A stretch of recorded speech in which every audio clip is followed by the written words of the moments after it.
I've qualified for my 7th CrossFit Games. There's a lot more to competing in a big competition than showing up ready to throw down. Let's talk about how to actually prepare for your next big event. Whether it's a triathlon, it's a Hyrox event, or like me, it's your 7th CrossFit Games championship. In this video, I'm going to cover travel and logistics, food and a hydration game plan, community and support, who do you want around you, packing and gear essentials, routine versus chaos, which you experience at an event, backup plans, and then an optional topic like who's going to take pictures of you there, who's going to be your personal videographer. Let's talk about that as well. And I'll have a question for you at the end, and I would love for you to leave your answer in the comments. When I push my limits, hydration is key. That's why I trust Element to replenish the electrolytes my body needs. It's got everything. 1,000 milligrams of sodium, 200 milligrams of potassium, and 60 milligrams of magnesium, without any of the junk. No fillers, just hydration and recovery. Electrolytes are essential. Whether you're grinding through a workout, recovering from a tough session, or staying active throughout the day, Element has been a total game changer for me, and I know it'll keep you at your best too. Right now, Element is offering a free sample pack with any order. That's 8 single serving packs free. Just head to drinkelement.com/Jason Grubb. That's DRINKLMNT.com/Jason Grubb to get yours. This deal is only available through my link. As we go through this list, I'm going to talk a lot about my own experiences, and hopefully that'll apply to what you're experiencing or what you're planning for your next big competition. First is travel and logistics. I've stayed in Airbnbs, I've stayed in hotels, I've stayed in my own RV, and last year at the CrossFit Games, I got to sleep in my own bed in my home because the games were in my hometown. That was really great. But really, for most of us, we're probably trying to make a decision between an Airbnb and hotel. I'm planning for the upcoming CrossFit Games in 2025 in Columbus, Ohio. I would very much prefer to be in an Airbnb for a number of reasons. Primarily, I want to have the autonomy to cook my own food. I want to have a kitchen. I want to have a bed that, just doesn't feel like a hotel room. I want to be able to sit on the back patio at night and just relax and visualize the competition the next day. However, this year, the logistics around the Columbus area, I know this ahead of time, it's a little tricky. It's going to be a very busy weekend. Ohio State University is apparently having the move-in weekend happening the same time that we're having the CrossFit Games, which I've heard makes traffic really crazy. And the last thing that I want to deal with during 4 days of competition is crazy traffic. I don't even want to think about that. I don't want to think about getting stuck in traffic as I'm headed in to sell my soul on the competition floor. So this year I've chosen a hotel that is attached to the convention center where the competition is. What that means is that I'm going to be super close to the venue. I'm not gonna have to drive anywhere. Apparently it's in a district where there's lots of food, lots of dining, lots of things to do that don't require a car. So we are driving ourselves to the CrossFit Games, and I'll talk about that in a couple of minutes, why we're doing that. But we'll park our car in the hotel parking lot and probably not even need it the entire time that we're there for the games. We'll just walk everywhere. However, with this hotel room, it's gonna keep us really close. There's gotta be no traffic delays, no issues like that, but it limits me on my food. And that's a huge part of competition for me, especially over 4 days, or we'll actually be in this hotel for a week. So I wanna make sure that I have all the food I need as if I had a kitchen. So that's why we're driving. We're gonna bring some things that I would need for cooking in a hotel room, like a hot plate, just a hot plate with a burner and a pan so I can cook ground beef. I tend to eat that in order to hit my protein macros for the day. I'm also gonna bring a rice cooker or a pressure cooker so I can cook rice or chicken in the hotel room. And these are just gonna be easier for me to have since I'm driving. If someone was flying, they could certainly stop at a store in town and pick these items up. They're not super expensive, but for me, it's really nice to have a rice cooker, a hot plate so I can cook things, a refrigerator, which will be in the hotel room, probably not big enough for the amount of food that I want in a refrigerator. So I'm also gonna bring a cooler to have ice, have all of my yogurt, all of the fruit that I want, lots of Element or cans of Element sparkling in there, drinks for my kids. Our kids are gonna be with me. So we're gonna have to think about that. And we're gonna use that cooler while we're in the hotel to keep things cool. We may even use the bathtub or one of the sinks with ice to keep things cool. That's something that we may have to do because we'll probably use the cooler to take food to the competition. Anyway, that's how I'm planning my hotel stay at my upcoming event.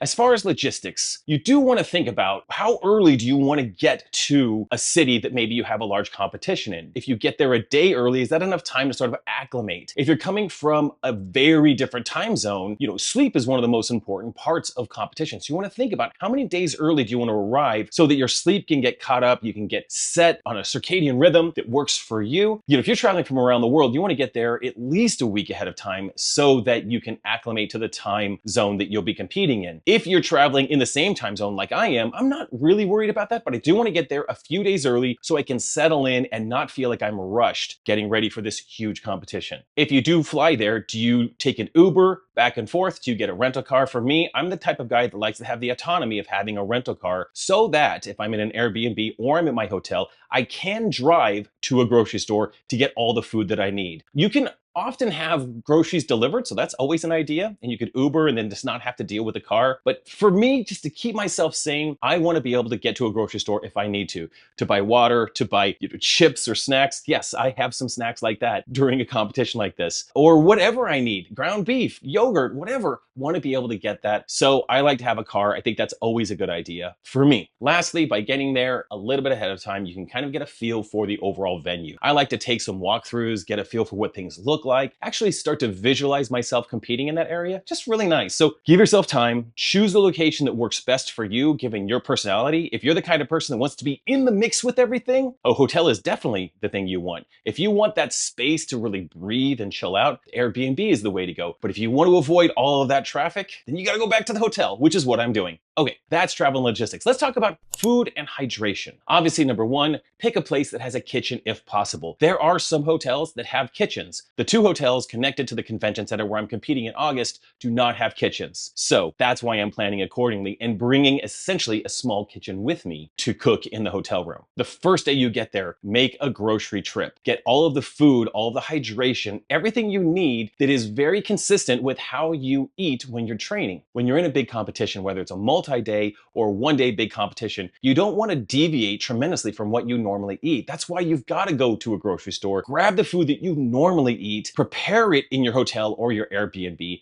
pack it with you to the competition, and plan for how you're going to eat throughout the day. When I train twice a day, I will often eat breakfast in the morning, then I'll train, then I'll eat lunch in the afternoon, then I'll train, then I'll eat dinner, and then like a second dinner a little bit later. Or if my schedule changes, I just have that routine around eating 3 or 4 meals around my training. And I'm going to emulate that same thing when I'm in a multi-day competition with as close to the same foods as I can. I don't really like buying food at a competition. I don't really like eating from vendor stations. It introduces my body to different foods. I don't want to mess with that. The workouts, the event is way too challenging for my body to be adjusting to a different type of food. So I'm going to plan ahead. I'm going to bring everything with me. I'm going to shop locally at the grocery stores, have all that I need, if not more. I never want to run out. And that's how I get through a competition day. I mentioned that I have a cooler in the room. And I'll use that to keep things cool in the room, but I'll also use that same cooler to carry all of my food with me at the games. Now, here's a cheat code that I've used in the past. I have bought a wagon, like a foldable wagon, to roll my food with me wherever I'm going. So when I had an RV at the CrossFit Games for a couple of years, even when I didn't have an RV at the CrossFit Games, I would have a wagon. I'd have my cooler in there. I'd have a couple big giant gallons of water. I'd have my workout bag in there as well. So I'm not carrying all this stuff into the venue with me. I'm rolling it with me. And I will guarantee that even though my hotel is connected to the competition in Columbus, Ohio, I'll probably not want to be traversing back and forth to my hotel room multiple times throughout the day. Therefore, I'll have a wagon and a cooler and all the water I need, all the food I need with me in the competition area. I also want to make sure that I bring all of the supplements that I take when I'm training. So I'm going to take my heart and soil supplements with me when I travel, because that's what I take every day. I'm going to take my whey protein because that's what I have every day. I might even have some extra whey protein after events because I'm not eating quite as regularly as I do when I'm training. So we're going to want to make sure that we hit those macro targets.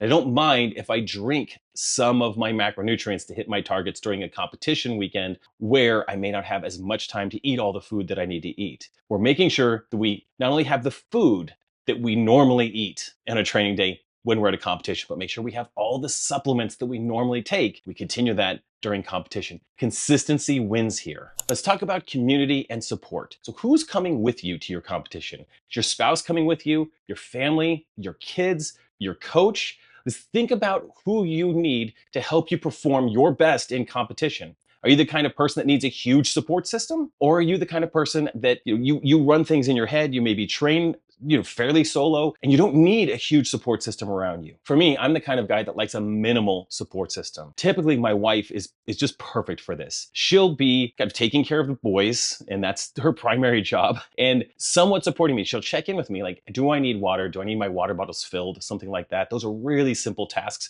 that she can manage. It lightens a little bit of the load on me, but I don't need her to do it. It's just nice that she does. She might make me, a peanut butter and jelly sandwich, if I want one. We might have something like that, or she'll just check in. Do you need some yogurt, fruit, anything from the cooler? Little things like that. That's kind of the support that I need. I also have, in my head what I need between events. I know what I need. So when she's checking in, I'm like, oh yeah, actually it is time to eat some fruit. So let's go ahead and do that. It's minimal support. And I'm not the kind of person that needs a huge cheering squad, although I love it. Don't get me wrong. I love a cheering squad. I don't need it. I don't need someone to pump me up before I go out there. I'm the kind of person who likes to be very, very calm and reserved and collected when I get out there on the competition floor and just do my thing and then celebrate afterwards. So I do very much love that afterwards, but I don't need a pump up squad beforehand. Some people really rely on a coach and an entire system to give them their food, to give them their shoes, to set everything up for them. And if you're that person, I think that's totally fine. Just plan for that and let people know what you need when you need it, and be very, very specific so that you have all your needs taken care of while you're there on the competition floor. The last thing I'm going to say about this is that when you are traveling with a family, you do have to plan how everybody's going to eat. It is a bit about you. You're the competitor. You're the one that's going out there to do the work, but you're not the only person that's there. So you do have to keep in mind, in that cooler, you're not only going to have everything that you need, but maybe everything that your spouse, your support system, your kids might need as well. So it requires just a little extra prep, a little extra forethought. Don't skip that step. You don't want to be out there and be like, okay, all my water is gone because my kids needed water. Plan for them. Make sure they've got everything covered too. Next, let's talk about packing and gear essentials for competition. When I'm traveling on an airplane, I will actually be a little bit more careful about how I pack. I'll have my carry-on, I'll have my checked bag. In CrossFit, we're gonna bring a lot of things with us, and not everything can go on the plane with me. If I have 3 pairs of shoes, all my jump ropes, my Normatec recovery boots, everything that's gonna go with me, I can't have all that in my backpack, but I can have that in a checked bag. So I generally break it up into the things I absolutely need for competition, I couldn't live without, and then the rest of the stuff. What I absolutely have to have are like my CrossFit shoes, a pair of grips, some tape for my thumbs, my lifting belt. I have to have those, a jump rope. I have to have those. Those come with my carry-on. Everything else, like my lifting shoes, which are essential, but I could work out without them, and all of my other stuff goes in my checked bag. And I did have a competition a few years ago where we got to the destination, the checked bag was not there. And it was very scary. We actually got the checked bag the day before the competition, but I had what I needed in case that bag didn't arrive. And I had thought about that. I had everything I needed just in case. So be aware of that. If your bag doesn't get there, could you compete with what's in your carry-on? Plan for that. Beyond that, we want to make sure that we have a checklist. When we're packing all of our stuff, make sure you have a checklist. You can build this checklist a week before you travel, just in training. What are the things that I use when I'm training that I will need in competition? And create a checklist on your phone so that when you're packing everything, you can just check everything off. Make it really simple, make it really detailed for you. What do you need? And not only do you need all of those things, you need to have that oh crap backup plan of gear in your bag. Like if my grips tear, do I have a backup pair of grips? If my jump rope snaps, do I have a backup jump rope? Yes, I always have those. I always have a backup pair of grips, always have a backup jump rope. I always have eye drops and contact stuff for my contacts in case something happens on the floor. I can take a contact out, I can put a contact in. All of those are covered. I have spares in my gym bag. It's crazy how often your phone will just die in competition, just burns through the battery. So you're gonna wanna have a backup battery in your oh crap kit as well. I also like to have extras of things, lots of element packets, lots of little snacks, little sugary snacks, gummy bears, those types of things that I might eat just before I go out on the floor. Hand sanitizer, For sure. There's not always time to wash your hands. I'm kind of a clean guy, so I have plenty of hand sanitizer. If you need hand sanitizer, you come see me at the games. I got you covered. I'll always have it with me. And the last thing I'll have with me in my bag is I'll always have a sweatshirt. Like, I will almost never wear a sweatshirt. I am a hot-blooded human being. I'm always hot. I'm hot right now while I'm recording this video. But sometimes in those competition venues, it can be freezing cold. So have a sweatshirt in your bag. It's great to have just in case it's frigid in that competition floor. Let's talk about routine versus chaos in a competition day or multi-day competition. For me, I'm the kind of guy that kind of enjoys the chaos of competition. It's a lot of adrenaline, a lot of dopamine. In fact, at the end of a competition weekend, I'm more mentally drained from the overstimulation that's happening throughout the entire weekend than I am physically. So I have to choose to find some semblance of routine for me that helps me manage that chaos that I feel in competition. So I want to stick with morning routines and evening rituals that help me with that routine. I want to wake up and have the same breakfast, the same coffee, get up around the same time that I would normally get up, so that just feels like a normal day as I'm heading into it. It's not overly stimulated. The same thing in the evening. I like to have that evening routine that I do at home. Try to do that in the hotel or the Airbnb as well every night. I am going to try to protect my sleep at all costs, making sure that I'm taking Thirdsy before I go to bed. I do that every night anyway. So in competition, I've got my travel packs of Thirdsy. It's a rest and recovery collagen. It's just absolutely amazing. Everyone that uses it sleeps better. It's so good. I'll bring a sleep mask. This time we'll be in a hotel room. Hotels generally have really good, drapes that covers all the light, but I'm still gonna bring a sleep mask just in case. I don't want any light leaking in. And I'm gonna try to limit the amount of screen time that I have before bed. I'm gonna sleep in a nice cold room. That's why I also like to arrive a little bit early. If my hotel room is not getting cool enough or my Airbnb isn't getting cool enough, I can solve that problem days in advance before the competition. I want to sleep in a cold, cold room. That's going to give me the best recovery when I need it. Next, let's talk about backup plans. If you're flying, if you're driving, what are the backup plans that you might need to have? If your flight gets delayed, if your flight gets canceled, do you have a little bit of a backup plan? Do you have enough buffer for that? I think that's really what I go for, is I try to have enough days of buffer that there's flight delays, changes in flights, there's issues driving there. Any of that stuff kind of gets in the way. I'm not worried about it because I have plenty of time. So I lean towards that so that the backup plan is literally I just have more time. But also, and we mentioned this before, make sure you have a plan on those specific events where maybe your grips do break. You have those grips with you out there on the competition floor. That's your backup plan. You don't just pack them with you. You have them with you on the competition floor and you pick them up after you compete. You didn't even need them, but you had them there just in case. Same thing with the jump rope or any piece of backup gear that you might need on the competition floor. Make sure you have that and you've thought through those types of backup plans. Make sure you're packing everything you need in case there's major delays in the competition. Maybe the competition goes 2 or 3 hours later than you anticipated. Do you have enough food? Do you have enough hydration to plan for that? You want to go into these things with all kinds of flexibility. That's freedom. If you go in flexible, you're not going to be overly stressed. Like most events, most large events